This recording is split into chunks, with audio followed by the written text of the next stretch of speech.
ప్రార్థన. ప్రేమ నమ్మకం మా ప్రియ పరలోక మందిని మా తండ్రి, మధ్యలో సింహాసనం మీద ఆసమైన మా గొప్ప దేవ, మీకు స్తోత్రంలో అందరం చెల్లించుకుంటున్నాం ప్రభా.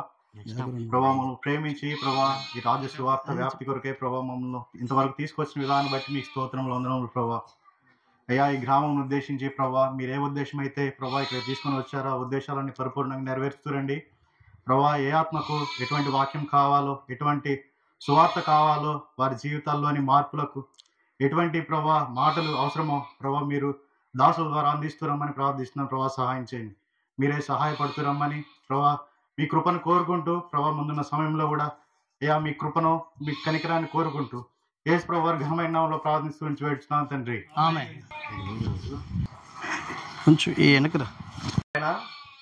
గ్రామవాసులందరూ కూడా ప్రభు యేసుక్రీస్తు నామములో శుభం తెలియజేస్తున్నాం. పరిశుద్ధ గ్రంథం బైబిల్ ఈ రీతిగా సెలవిస్తుందండి. దేవుడు లోకమును ఎంతో ప్రేమించెను, కాగా తన అతిథి కుమారునిగా పుట్టినవాని యందు విశ్వాసముంచు ప్రతివాడును నశింపగా నిత్యజీవం పొందినట్లు ఆయన ననగా ప్రభువైన యేసుక్రీస్తు వారిని ఈ లోకానికి అనుగ్రహించెను. దేవుడు లోకమును ఎంతో ప్రేమించినాడు. ఒక వ్యక్తి ఈ రీతిగా అన్నాడండి, దేశం అంటే మట్టి కాదు, దేశం అంటే మనుషులు. ప్రభువైన యేసుక్రీస్తు వారు కూడా చెట్టులను ప్రేమించలేదు, పుట్టలను ప్రేమించలేదు, కొండలు గుట్టలు ఏది కూడా ప్రేమించలేదు. ప్రభువైన యేసుక్రీస్తు వారు సర్వమానవాళ్ళు ప్రేమిస్తూ వచ్చినాడు. సర్వమానవాళ్ళు ప్రేమించి తన స్వహస్తాలతో మానవుని నిర్మిస్తూ వచ్చినాడు. తన యొక్క నాసికనందరంలో జీవవాదులు ఉంచుతూ వచ్చినాడు. అయితే మానవుడు దేవుని యొక్క ప్రేమలో నుంచి, దేవుని యొక్క ఉద్దేశంలో నుంచి, దేవుని యొక్క చిత్రంలో నుంచి, దేవుని యొక్క మార్గంలో నుంచి మానవుడు పాపం చేసి దేవుని యొక్క దూరవశమైపోయినాడు. అయితే మానవుడు చేసిన పాపం, మానవుడు చేసిన దోషము, మానవుడు చేసిన అతిక్రమం పోవడాలంటే ఏ వ్యక్తి ద్వారా కూడా ఈ భూమి పైన మానవుడు చేసిన పాపము, దోషము పోదు. కనుక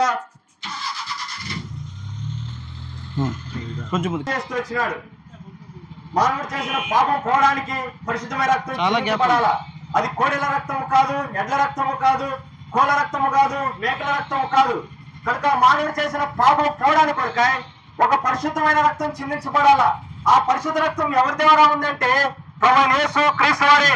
సర్వమానవాళి వచ్చినాడు.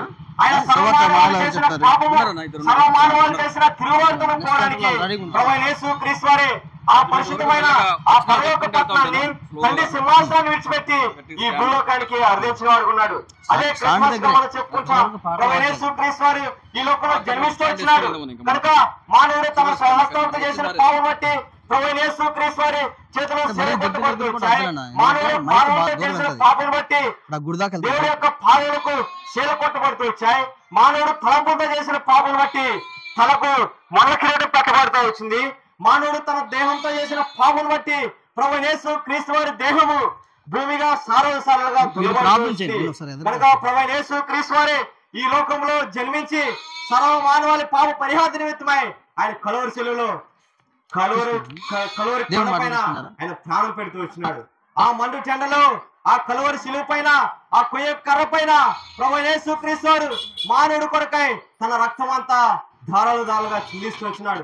ఆ పాపము ద్వారానే మానవుడి యొక్క దోషము, మానవుడి యొక్క పాపం పరిహరించబడతా ఉంది. కనుక మానవుడు దేవుడిచ్చిన సంతోషాన్ని పోగొట్టుకున్నాడు, దేవుడిచ్చిన నెమ్మదిని పోగొట్టుకున్నాడు, దేవుడిచ్చిన ఆనందాన్ని పోగొట్టుకున్నాడు. దేవుడితో యుగాలు జీవించే ఆ సాంపత్యాన్ని, ఆ స్వాస్థ్యాన్ని మానవుడు పాపం ద్వారా పోగొట్టుకోవడం ద్వారా ఆయన కలువరి శిలువలో ప్రాణం పెట్టవలసి వచ్చింది. ఆ పాపం ఈయన పాప దోషాల కొరకై ఆయన శిలువలో రక్తంగా సిందించబడుతూ వచ్చినాడు. కనుక ఈ ఉదయకాల సమయంలో ప్రభువైన యేసుక్రీస్తు వారు నీ యొద్దకు వచ్చి నేను ప్రేమతో పిలుస్తా ఉన్నాడు. నీ కొరకు నేను రక్తం కార్చాను, నీ కొరకు నేను ప్రాణం పెట్టాను, నిన్ను నాతో కూడా సదాకాలం జీవింపజేసే దాని కొరకాయ నేను ఎంతగానో ప్రేమించానని ప్రభువైన యేసుక్రీస్తు వారు ఉదయకాలం నేను పిలుస్తా ఉన్నాడు. నువ్వేం ఖర్చు పెట్టనక్కర్లేదు. ప్రభా, నువ్వు నా కొరకు ఈ లోకానికి వచ్చినావంటేనే, నా కొరకు ప్రాణం పెట్టావంటేనే, నా కొరకు రక్తం కార్చినావంటే నేను ప్రభువైన యేసుక్రీస్తు వారు నేను ప్రేమతో పిలుస్తా ఉన్నాడు. కనుక నువ్వు ఈ ఉదయకాల సమయంలో ఆయన ఎద్దకు వచ్చి ఒక్క మాట చెప్తే చాలు, ప్రభా నేను పాపిని, నన్ను క్షమించు, నాకు నెమ్మది లేదు, సంతోషం లేదు, దుఃఖంతో బాధతో నెమ్మది లేని స్థితిలో జీవిస్తా ఉన్నాను, నాకు గమ్యస్థానం ఏంటో తెలియదు అని నేను ఎన్నో జీవితాంతం బాధపడేవాడుగా ఉన్నాను. కనుక ఈ ఉదయకాల సమయంలో అంటే నువ్వు ప్రభువైన యేసుక్రీస్తు వారు నీకు నెమ్మదిస్తాడు, సమాధానం ఇస్తాడు. ఆయన రక్తంతో ప్రతి పాపను కడిగి నిన్ను యుగయుగాలు కూడా ఆ పరలోక రాజ్యం వారసునిగా చేస్తాడు. ఇంకా మీరు అధికంగా తెలుసుకోవాలంటే మా ప్రియులు పత్రికలు పరిస్థితి వచ్చినారు కనుక మీరు ఆ పత్రికలు చదివి ఆత్మీయ మేము మేలు పొందవలసిందిగా ప్రవణిస్తున్నాం మనం చేస్తున్నాం. ప్రియులారా, మీకు ఇవ్వబడిన పత్రికల్లో విజయవాడలో, నెడమానూరులో, రామానగర్లో శ్రీనివాస కార్మిక క్వార్టర్స్ ఎదురుగా బ్యూలా ప్రార్థన మందిరం ఉంది. అక్కడికి వచ్చినట్లయితే కట్ట మీద బ్యూలా ప్రార్థన మందిరం ఉంది. అక్కడికి వచ్చినట్లయితే దేవుని వాక్యం మీకు అందిస్తారు. ఈ స్థలం విడిచి వెళ్ళక మునుపు మీ అందరి కొరకు మేము ప్రార్థన చేస్తాము. ప్రార్థన.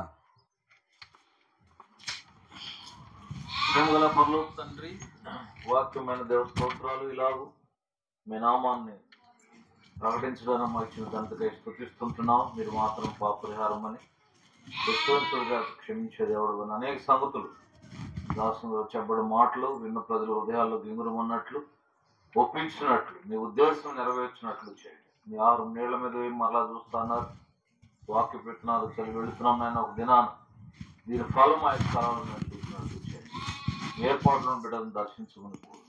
ఇప్పుడు సాయపడే ముందుకు వెళ్తున్నది మీ సన్నిధిని కోరుతూ మీరు మహిమ పొందమని యేసుక్రీస్తు ఘనమైన నామమున ప్రార్థించి అడిగి వేడుకొనుస్తున్నాం తండ్రి. ఆమేన్. చెప్పండి. బోలియో జిందా ఖుదావని యేసు మసీహ్ కి హల్లెలూయా.